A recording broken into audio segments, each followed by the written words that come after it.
Amém. Bom dia a todos. Como é bom estarmos juntos na casa de Deus. Glória a Deus pela tua vida, pela presença do Senhor que já está nesse lugar. Gente, como é gostoso adorar o Senhor. Você desfrutou desse momento? Desfrutou desse momento se jogando aos braços daquele que te salvou, daquele que te resgatou das trevas e te trouxe para a luz. Como é bom nós podermos fazer isso em coletividade, né? Fazer no quarto é gostoso, mas quando você ouve aquela voz que vem junto de forma uníssona e soma e forma essa família maravilhosa, só me faz pensar como é que vai ser no céu. Oh, coisa boa demais. Amados, nós estamos entendendo da parte do Senhor e temos caminhado já, esse é o terceiro domingo, crendo, sendo lembrados, fortalecidos na fé de que pessoas mudam. Pessoas mudam. Pessoas que saem de um ambiente de hostilidade, de indiferença, de intemperança e consegue, pela graça do Senhor, galgar novos degraus de glória, novos lugares de entendimento na presença do Senhor, onde o Senhor vai se revelando. E na medida em que Ele vai se revelando, a nossa forma de pensar, de viver, de agir, de reagir, de decidir, vai sendo modificada. E nós então vamos desfrutando dessa obra de redenção do Senhor sobre as nossas vidas. E nós então vamos experimentando a boa, perfeita e agradável vontade de Deus. Vamos experimentando a liberdade em Cristo Jesus, como a Regi falou aqui. Vamos experimentando mais e mais do operar e do agir dele sobre as nossas vidas. Quantos aqui nessa manhã são gratos por isso? Glória a Deus. Nós estamos aqui no nosso lugar de manutenção, né? Quando nós nos chegamos na casa de Deus, nós não somente fluímos no nosso dom, não somente entregamos em adoração ao Senhor o nosso coração genuíno, mas também passamos por um processo de manutenção, né? A concessionária do carro de Deus, né? Eu e você somos aqueles que nos achegamos. Senhor, se tem um parafuso solto, aperta. Se tem, né, um pneu que está meio careca, troca. Estou vendo vários pneus carecas por aqui. Troca, Senhor. Cadê? E assim a gente vai desfrutando, né, dessa manutenção. E nessa manutenção nós vamos conhecendo mais e mais Deus. E permitindo com que Ele, ao apontar para nós, nos conheçamos mais. E nos alegremos ainda mais por termos sido salvos de nós mesmos. Termos sido salvos da vida antiga. Termos sido salvos da colheita que haveríamos de colher um dia, se o Senhor não tivesse nos encontrado no meio do caminho. Glória a Deus por isso. Então, no primeiro domingo, a pastora Juliana trouxe uma mensagem sobre a identidade, né, de que a minha nova realidade, a realidade regenerada, evidencia mudanças. Falando de que pessoas mudam e pudemos então olhar para nós mesmos e encontrarmos as mudanças das quais o Senhor já vem fazendo no meio de nós. Domingo passado, eu trouxe uma mensagem sobre crer que pessoas mudam, né, de nós conseguirmos não só crer para nós, mas cremos também para o próximo. Cremos para aquele que é o improvável. Cremos para que os nossos inimigos sejam transformados ao ponto de amarmos eles e orarmos pela vida deles, né? E hoje, eu creio que há uma peça muito importante desse processo de entendimento que o Senhor está derramando sobre nós por meio da palavra e do agir do Espírito, que é o como viver num ambiente que proporciona mudança. Porque se nós cremos que somos uma família, se nós cremos que somos uma igreja de Jesus, nós cremos que este convívio que aprove a Ele nos presentear uns aos outros, uns pelos outros, é um convívio que deve ser um ambiente que proporcione mudança. E tendo isso em mente, sendo confrontado com a palavra de Deus, eu quero convidar você então a abrir a palavra em João, Evangelho de João, capítulo 8, um pouquinho antes do que a Regi pediu para que a gente abrisse, lá no versículo 3. E conforme você for encontrando, vá se pondo de pé, vamos ler junto a palavra, vamos honrar a palavra, vamos poder ser mais uma vez moldados pelo Senhor.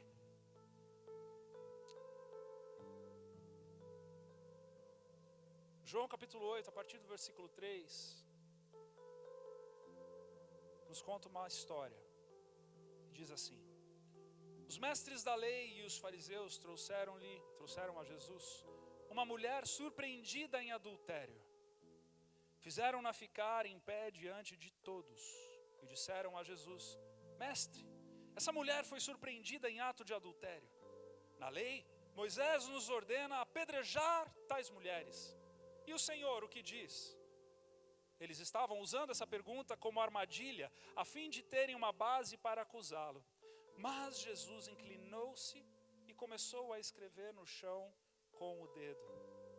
Visto que continuavam a interrogá-lo, ele se levantou e lhes disse: se algum de vocês estiver sem pecado, seja o primeiro a atirar pedra nela.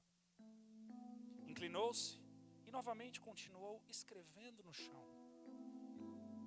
Os que o ouviram foram saindo um de cada vez, começando pelos mais velhos. Jesus ficou só, com a mulher em pé diante dele. Então Jesus pôs-se em pé e perguntou-lhe: mulher, onde estão eles? Ninguém a condenou? Ninguém, Senhor, disse ela. Declarou Jesus: eu também não a condeno. Agora vá e abandone sua vida de pecado. Feche seus olhos aí. Pai amado, Pai querido, como a tua palavra é lâmpada para os nossos pés e luz para o nosso caminho. Como a tua palavra é o firme fundamento da tua igreja. Como a tua palavra é o guia dessa linda família que o Senhor presenteaste a nós. Como a tua palavra nos alcança em momentos oportunos, de formas tão lindas, que nos resta nos dobrarmos a ela, nos resta nos inclinarmos a ela e vivermos intencionalmente buscando esta verdade que nos libertou, nos liberta e nos libertará, essa verdade que continua sendo o prumo para a vida de cada um daquele que crê em Ti. Que nessa manhã, mais uma vez, como barro nas mãos do oleiro, nos colocamos, Senhor, para que a Tua vontade ganhe, prevaleça em cada coração, em nome de Jesus. Amém. Pode se sentar.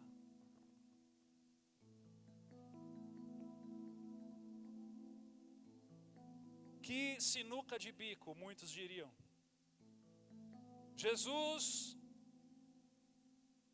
sendo confrontado pelos mestres da lei, aqueles que outrora ele havia chamado de hipócritas, aqueles que se consideravam os guardiões da única verdade, e que de fato foram por muitos e muitos anos. Se você olhar um pouquinho na história, você vai encontrar o momento de silêncio do Antigo Testamento até o Novo Testamento de 400 anos. E ali houve um momento chamado diáspora, onde os judeus foram segregados, eles foram separados, cada um foi para um canto. E então estes mestres da lei foram levantados para que as leis fossem preservadas, para que a cultura judaico, não cristã ainda, mas judaica, fosse preservada e chegasse até o momento onde Cristo haveria de vir e confrontar estas verdades com verdades mais profundas. Só que no momento em que Cristo se depara com a humanidade, estes mestres que eram guardiões valiosos aos olhos de Deus, a história de Deus, eles já estavam ensimesmados, já estavam como que hipócritas, falando do que não viviam, ensinando do que não faziam. E nesse momento então eles vão confrontar a Jesus, um aventureiro, um mestre com ensinos diferentes da perspectiva deles. E eles então pegam uma mulher surpreendida em adultério, no ato do adultério, arrancam ela daquele lugar. Não sabemos como ela estava, como ela se achega, vestida, semi-vestida, na presença de Jesus, em pé diante de todos. E eu não sei se você já foi para 25 de março, onde aquelas pessoas começam a falar alguma coisa ou fazer alguma mágica e aquele povo vai se juntando, aquela roda vai aumentando, a coisa vai ficando mais interessante e o povo curioso vai aglomerando. Eu imagino essa cena. Uma cena onde homens justiceiros com uma mulher envergonhada, constrangida, arrependida no meio para confrontar a Jesus. Mal sabiam o que estavam fazendo e com quem eles iam falar. E eles dizem: mestre, essa mulher foi surpreendida em ato de adultério e na lei Moisés nos ordena apedrejar tais mulheres. E o Senhor o que diz? Eles estavam usando essa pergunta como armadilha. Porque se Jesus dissesse: vamos apedrejá-la então, como diz a lei, ele estaria agradando aqueles mestres, mas estaria ferindo tudo o que já estava ensinando aos gentios principalmente. Mas se ele dissesse: não vamos apedrejá-la, ele também estaria ferindo tudo o que ele havia ensinado aos gentios, que ele havia ensinado para confrontar os outros. E nesse momento, onde aparentemente deveria ser preto ou branco, certo ou errado, tudo ou nada, porque a verdade foi declarada. Se nós olharmos para Levíticos capítulo 20, versículo 10, nós vamos encontrar na palavra: se um homem cometer adultério com a mulher de outro homem, com a mulher do seu próximo, tanto o adúltero quanto a adúltera terão que ser executados. Era uma lei de Deus. Assim como em Deuteronômio capítulo 22, versículo 22. Se um homem for surpreendido deitado com a mulher de outro, os dois terão que morrer, o homem e a mulher com quem se deitou. Eliminem o mal do meio de Israel. Essa palavra que nós vamos compartilhar hoje, ela nasceu de um diálogo meu com o pastor Edu. O pastor Edu estava fazendo um dos devocionais dele na semana passada, e ele se deparou com esse texto, e lendo o contexto histórico cristão, algumas verdades foram trazidas e ele veio empolgado me contar, e eu falei: eu vou pregar teu devocional, meu irmão. Você me empresta ele, né? E aí a gente fez uma brincadeira. Mas duas verdades nós podemos identificar desses textos e dessa lei. Porque por detrás de toda lei existe não só a ordenança, mas também o princípio. E para mim e para você hoje, na época da graça, nós devemos nos lembrar que Jesus não veio revogar a lei, mas veio cumpri-la. E trazer não somente a ordenança, mas também o princípio que está por trás dela. Nós então olhamos para isso e podemos encontrar em Deuteronômio capítulo 22, versículo 22, o motivo pelo qual se fazia o que fazia, que era para que o mal fosse eliminado do meio de Israel. O apedrejamento, ele era para eliminar o mal que havia, não a pessoa que carregava, e não para eliminar a pessoa. O fundamento por trás era para que a comunidade, porque havia um senso de comunidade, perseverasse no bem, perseverasse na santidade, perseverasse em um ambiente e contexto para que Deus pudesse se manifestar com graça e não com ira. Então aqui nós encontramos um pedaço desse quebra-cabeça. Um outro pedaço desse quebra-cabeça é que o apedrejamento, ele era um ato comunitário. Não havia uma pessoa que era levantada como o apedrejador. O apedrejamento, ele acontecia por meio da comunidade, lançando fora um mal. Ou seja, todos em algum momento da vida iria chegar, pegar uma pedra, sentir o peso da pedra, para lançar fora o mal da comunidade. E eu me pergunto nessa manhã junto com você, que atrocidade, não? Em pleno século 21, Ocidente, 4.000, 3.000 anos depois, pensar nisso, é algo que nos arrepia. Pensar nisso é algo que, sabe aqueles textos da Bíblia que parece que você quer pular e não passar por ele? Fala, como é possível um negócio desse? Só que há um fundamento e um princípio por trás, onde Deus é revelado e o zelo pelo Senhor é revelado aqui, meus amados, de tal forma que quando nós pensamos em pegar uma pedra, porque era um ato de coletividade, para que o mal fosse lançado fora, para que aquele que cometia o mal fosse lançado fora, havia uma responsabilidade e um encargo para toda a comunidade. Porque pense comigo, imagine eu, naquele contexto, naquela época, andando pela rua, e de repente, eu me deparava com o filho de um amigo meu gritando com seu pai. E eu sabia que pela lei, um filho desobediente, por um período, em algum momento, ele haveria de ser apedrejado.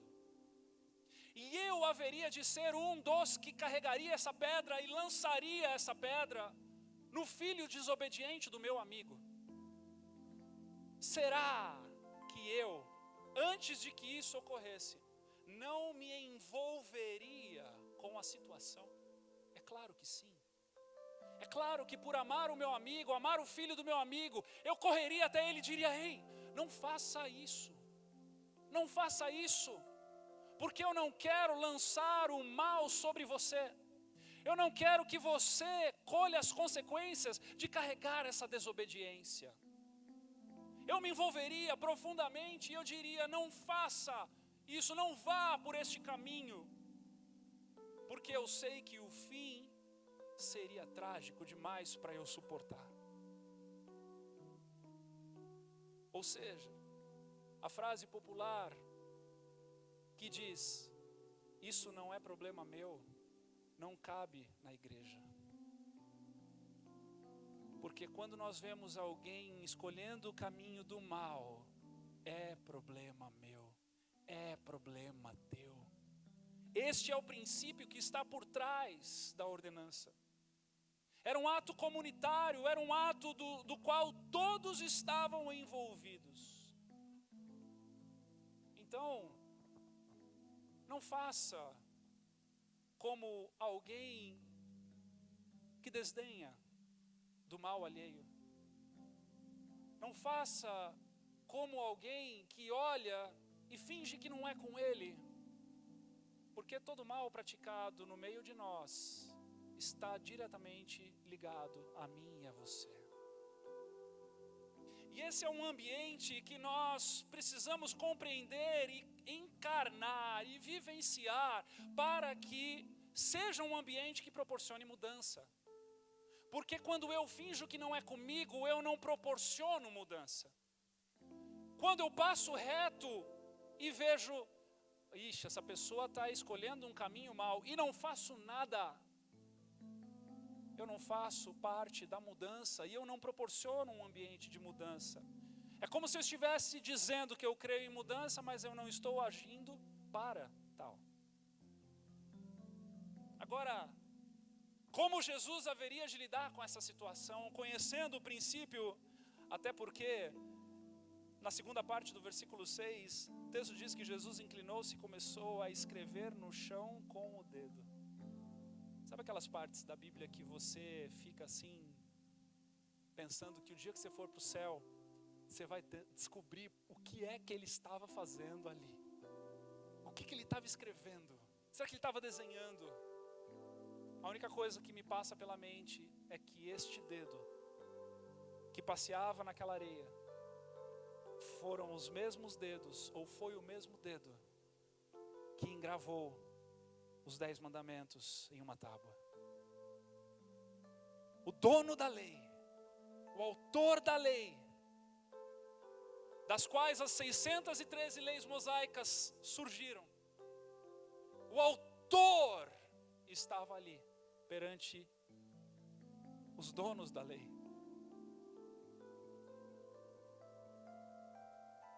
E ele então escreve no chão com o dedo. E visto que continuavam a interrogá-lo, ele se levantou e lhes disse, sabedoria. se algum de vocês estiver sem pecado. O princípio não era comunitário? Ele joga de novo esse princípio para a comunidade. Ele joga de novo este princípio para aqueles que estavam ali julgando aquela mulher. Se algum de vocês estiver sem pecado, seja então o primeiro a atirar a pedra nela. Inclinou-se novamente e continuou escrevendo no chão, como se ele estivesse dizendo: por enquanto é um problema de vocês isso aí, porque eu vou morrer, e eu vou carregar sobre mim todo o pecado do mundo, o pecado do passado, o pecado do presente e o pecado do futuro. Enquanto isso, o negócio está complicado, depois vai ficar menos. E Jesus então devolve para que eles então resolvam. E ele trabalha a consciência coletiva daqueles que estavam ali ouvindo, ao ponto de que os que ouviram foram saindo um de cada vez, começando pelos mais velhos.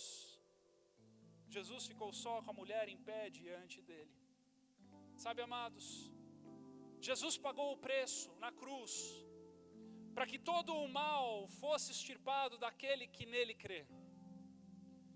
Ele pagou o preço a tal ponto de que ele carregou sobre si, nos ombros, todas as nossas enfermidades, todos os nossos pecados, todos os nossos delitos do passado, do presente e do futuro. A tal ponto de que antes de morrer, antes do seu fôlego ir embora, ele disse: está consumado.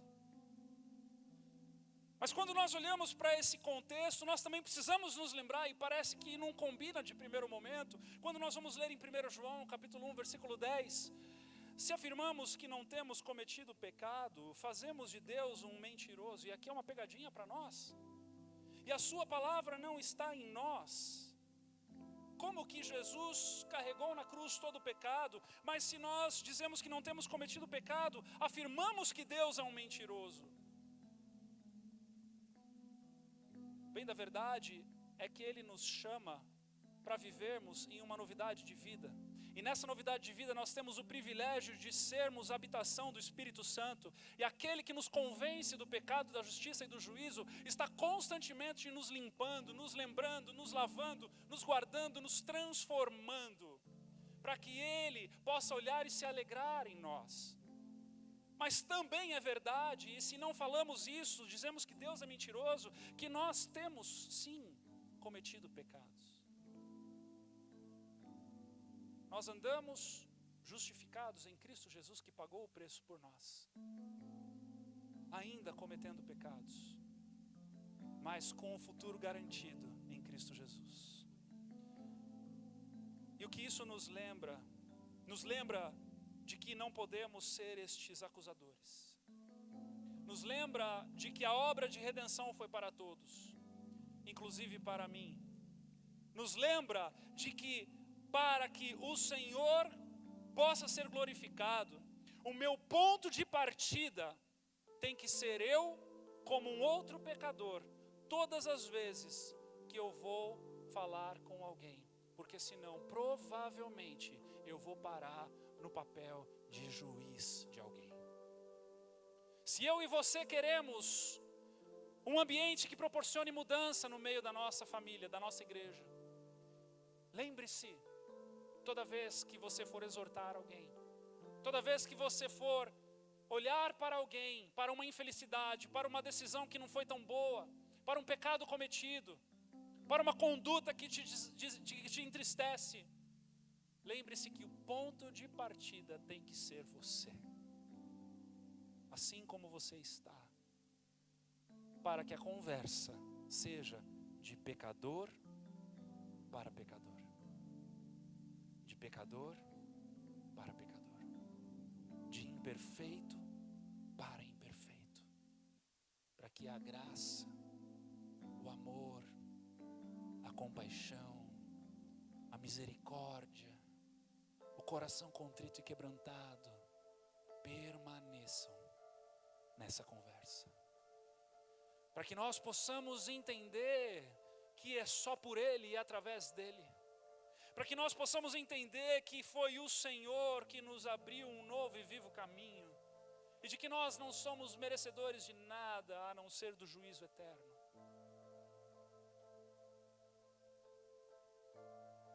Irônico, né? Que Jesus era o único ali que poderia atacar uma pedra. Aquele que é sem pecado. Aquele que é perfeito. Então Jesus pôs-se em pé e perguntou-lhe: mulher, onde estão eles? Em outras versões, onde estão os teus acusadores? Onde estão aqueles que não quiseram nem saber da tua pessoa? Onde estão aqueles que te usaram para se acharem superiores? Onde estão aqueles que fizeram acepção de pessoas e se colocaram numa postura superior? Onde estão aqueles? Ninguém te condenou? Engraçado. Ninguém, Senhor, disse ela.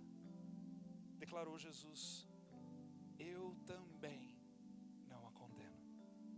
O único que poderia condenar, o único que poderia fitar os seus olhos e dos seus olhos saírem chamas de fogo e consumirem aquela mulher no exato momento em que ele olhasse, olhou para ela e disse: eu também não te condeno. Há 2 meses atrás,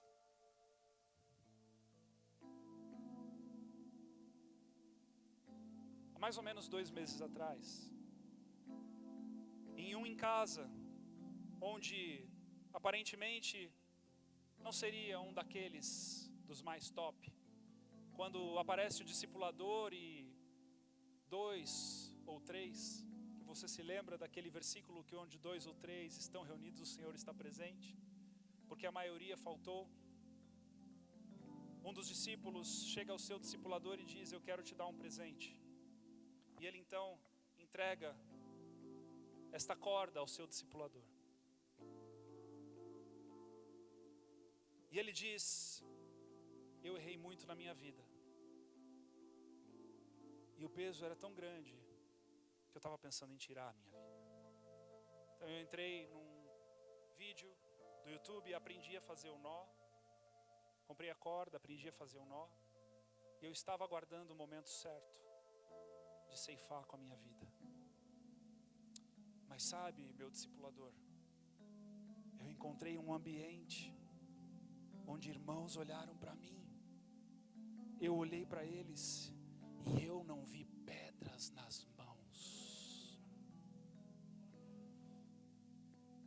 Eu encontrei corações inclinados em me ajudar. As pedras estavam no chão.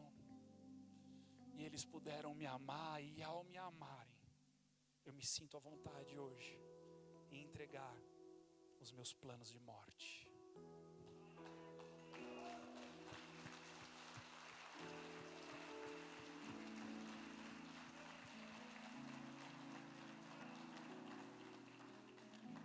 Esse discipulador, na mesma noite, no dia seguinte: pastor, você está na igreja? Eu falei: eu estou. Ele falou: eu quero compartilhar contigo o maior presente que eu recebi na minha vida.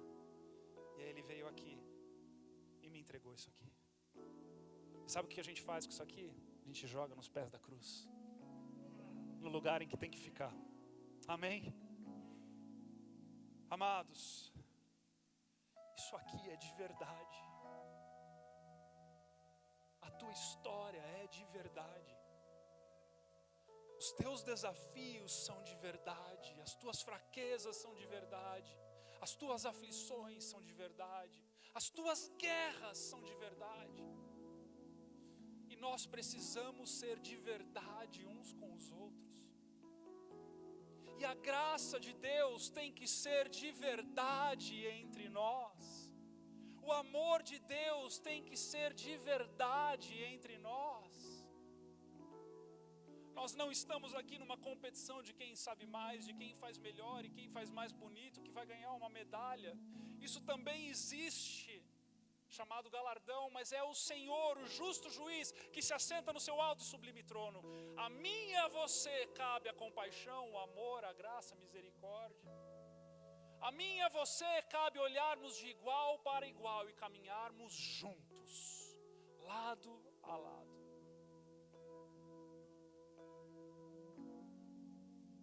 Romanos 8:33. Quem fará alguma acusação contra os escolhidos de Deus?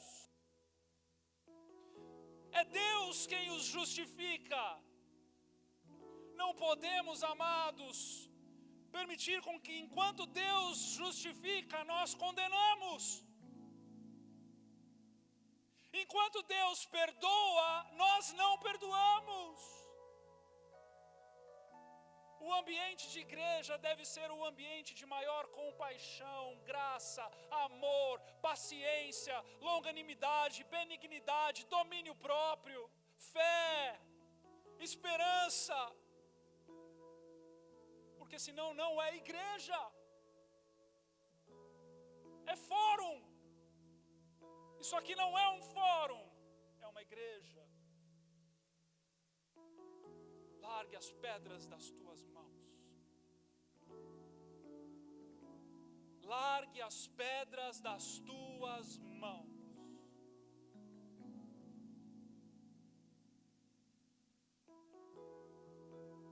Às vezes o cenário mais tenebroso é quando nós nos sentimos injustiçados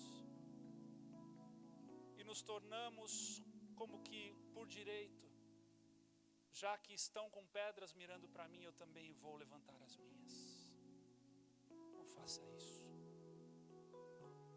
Não interessa quem pegou nas pedras primeiro, solte você delas. Solte você delas. Quem fará alguma acusação contra os escolhidos de Deus? E é claro que Jesus não foi leviano com o pecado, porque ele nunca foi, não é e nunca será. Ele olha para aquela mulher que encontra misericórdia, que encontra graça, que encontra compaixão, e ele diz: agora vá e abandone a sua vida de pecado. Porque a graça, ela não está somente no aceitar, mas ela também está no perdoar 70 vezes 7.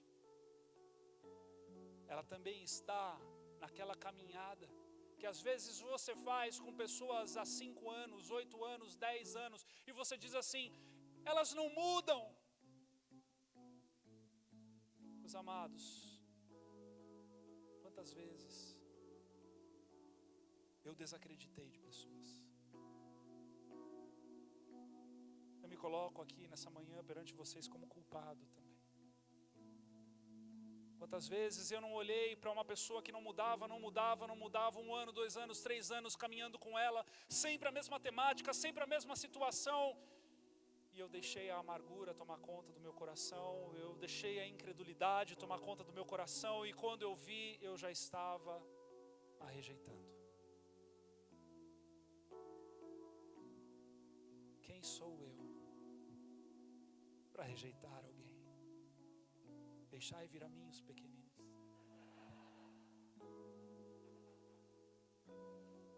Ótimo timing, depois a gente acerta. Quem sou eu para rejeitar? Se eu não fui rejeitado até hoje por Ele. Hoje no primeiro culto pela manhã, enquanto Felipe ministrava o louvor, ele disse que o Senhor não mudava. E aquilo me pegou como uma flecha no meu coração, porque eu pensei e respondi na minha mente: é verdade, o Senhor não muda. E eu me perguntei naquele momento, já pensando na pregação: e eu, Senhor, quando é que vou mudar? E o Senhor continua me amando. O Senhor continua me aceitando, o Senhor continua me recebendo, o Senhor continua me perdoando. É um perdão que não tem fim. É isso mesmo, 70 vezes 7. É um perdão que permite com que eu possa me achegar na presença dEle e ser renovado, e de novo, e de novo. É um ambiente do qual a graça ganha, a misericórdia vence. É um ambiente onde se crê que a mudança acontece. Demore o que demorar, custe o que custar, dure o que durar. Nos tornamos tão impacientes uns para com os outros. O agora vá e abandone a sua vida de pecado de Jesus é incentivo, não é condenação. O agora vá e abandone a sua vida de pecado é alerta, não é acusação. O agora vá e abandone a sua vida de pecado é carinho e não é rejeição. É fé e não é opressão. É um amor responsável, não é desconsideração. É lembrar-me de que eu estou completamente envolvido, porque eu faço parte de lançar o mal fora da minha comunidade. Então eu me inclino não para julgar, eu me inclino não para desdenhar, eu me inclino não para fazer acepção de pessoas, mas eu me inclino para me envolver com aquilo. Sabe? Nós observaremos no dia do juízo quem será condenado. Não estaremos com pedras nas mãos, mas observaremos. Use de todo amor, de toda graça, de toda compaixão, de toda paciência, de todo domínio próprio, para ser bênção na vida uns dos outros, para dar a outra face, para andar a milha extra, para perdoar 70 vezes 7, para se inclinar em favor daquele que tanto precisa. Exerça graça na caminhada. Creia junto. Não deixe o seu coração endurecer, meu irmão e minha irmã. Olá ele de novo no altar. Isso aí não vai mudar nunca. Estão amarradas essas palavras em nome de Jesus. Repreendemos essas palavras em nome de Jesus. Vai mudar sim. E o meu amor fará parte dessa mudança do meu irmão. O meu envolvimento fará parte dessa mudança. O meu engajamento fará parte dessa mudança. Porque certamente enquanto eu faço parte da mudança de alguém, tem alguém fazendo parte da minha. Somos todos iguais aos olhos de Deus neste aspecto. Não desista das pessoas. Não deixe o teu coração ficar endurecido e apático. Tomamos os conselhos do escritor de Hebreus, no capítulo 3, versículo 12, onde diz assim: cuidado, irmãos, para que nenhum de vocês tenha coração perverso e incrédulo, que se afaste do Deus vivo. Ao contrário, encorajem-se uns aos outros todos os dias. Vamos ler juntos essa parte? Diga: encorajem-se uns aos outros todos os dias. Mais uma vez, encorajem-se uns aos outros todos os dias. Escolha as tuas melhores palavras. Seja amoroso, gracioso.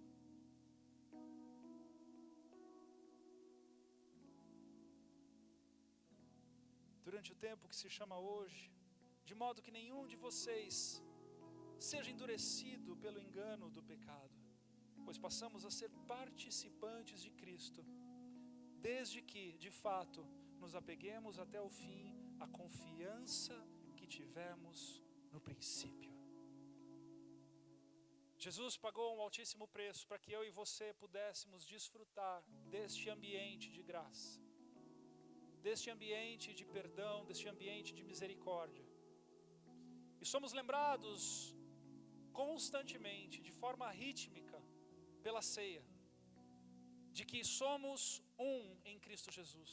Temos um elo, temos uma aliança em Cristo Jesus, de que Ele pagou o preço por essa comunhão. Então zelarmos para que essa comunhão seja favorável para a mudança de todos é uma responsabilidade que nos foi presenteada pelo próprio Cristo Jesus.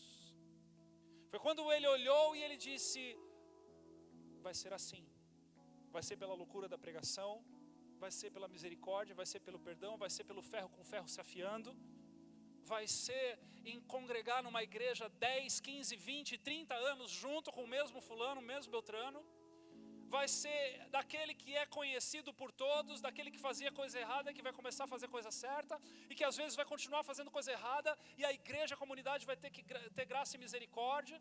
Claro, vamos ensinar, vamos admoestar, vamos mostrar o caminho, mas a igreja permanece unida, porque o sangue foi pago por mim, foi pago por Jesus em favor de mim e de você. Porque o elo fraternal é maior do que as nossas diferenças e os nossos momentos na santificação.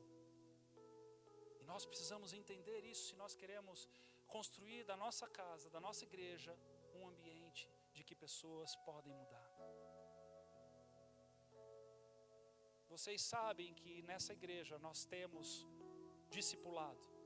Vocês sabem que nesta igreja, quando alguém faz alguma coisa errada e chega até nós, essa pessoa, ela vem para uma conversa, ela vem para um ajuste, ela vai, ainda que ela tenha que ficar 6 meses no banco, ainda que alguma coisa precise acontecer, para que ela caia em si do que ela fez, ela vai fazer. Mas isso não nos priva da responsabilidade que há na comunhão, nessa aliança que nós temos uns com os outros. Goste ou não de quem está sentado do teu lado, você. Que desafio é a igreja de Cristo Jesus, bem-vindo a ela. E nessa manhã eu quero dar a oportunidade de um acerto. Eu comecei falando que estarmos na igreja é um momento de manutenção. É um momento onde nós vamos trocar um pneu, nós vamos trocar um óleo. E eu creio que essa manhã, por cristocidência, é domingo de ceia. E eu quero dar a oportunidade a cada um de perdoar e ser perdoado. Dar a oportunidade de se reconciliar com o teu irmão. Talvez você tenha se sentido agredido por alguém que te falou palavras duras, que não teve amor o suficiente no processo. Talvez você esteja lá do outro lado e que agrediu e que percebeu que agrediu e precisa pedir perdão e se reconciliar. Que nós possamos, sem abrir mão da verdade, viver em amor e comunhão. E que nessa manhã, essa manutenção que nós precisamos fazer uns com os outros possa ocorrer. Então eu gostaria de chamar os diáconos com os elementos para frente, para nós trazermos este momento.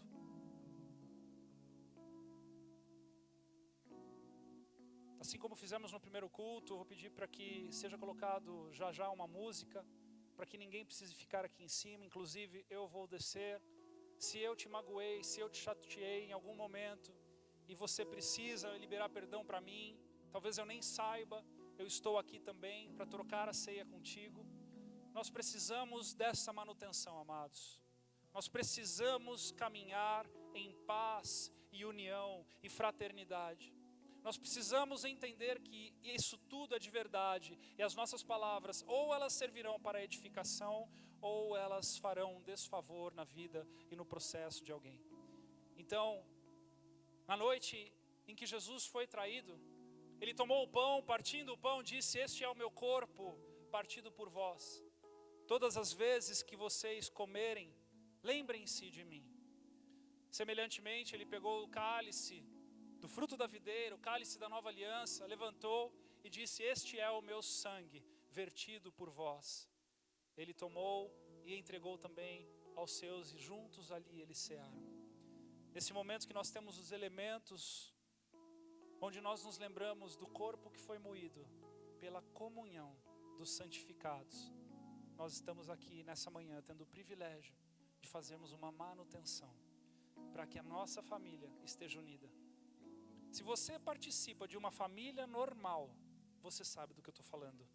Sempre tem aquele momento de ajuste, onde tem que sentar no sofá, conversar, olhar olho no olho, falar as verdades, se resolver, se abraçar, para poder dormir em paz. Que esse momento seja um momento como esse no meio de nós. Que você não desperdice esse momento, porque o amanhã pertence a Deus. Preste atenção no que eu estou lhe dizendo. É uma oportunidade em que o Senhor está provocando no meio de nós nessa manhã.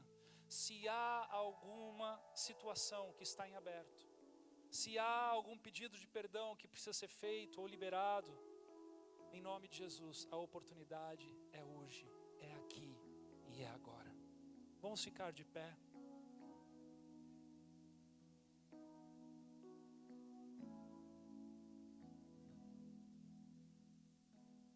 Senhor, nós te agradecemos pelo preço que foi pago em favor de nós, em favor dessa comunhão. Te agradecemos, Senhor Deus, pelo privilégio que podemos fazer parte de um ambiente que proporcione, Senhor, tanta mudança na vida de tantas pessoas. Somos fruto disso, Deus. Somos fruto desse processo. Um processo pelo qual o Senhor tem zelo para com as nossas vidas. E nos ajuda uns com os outros, para que isso seja estabelecido.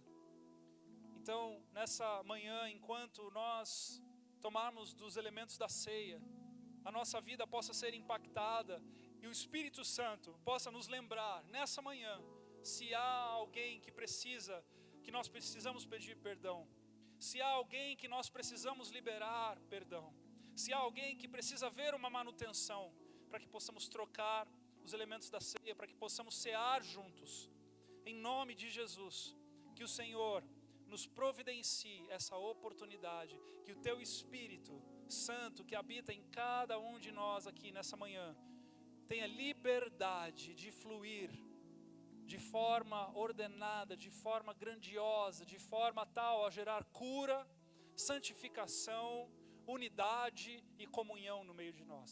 Nós te pedimos, Senhor Deus, em nome de Jesus, e amém. Amados, se você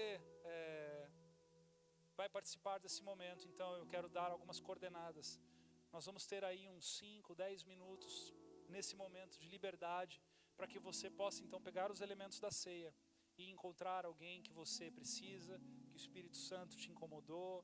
Eu sei que tem gente aqui já com o coração acelerado, que precisa resolver, porque Ele nos convence do pecado, da justiça e do juízo, Ele nos convence daquilo que precisa ser resolvido.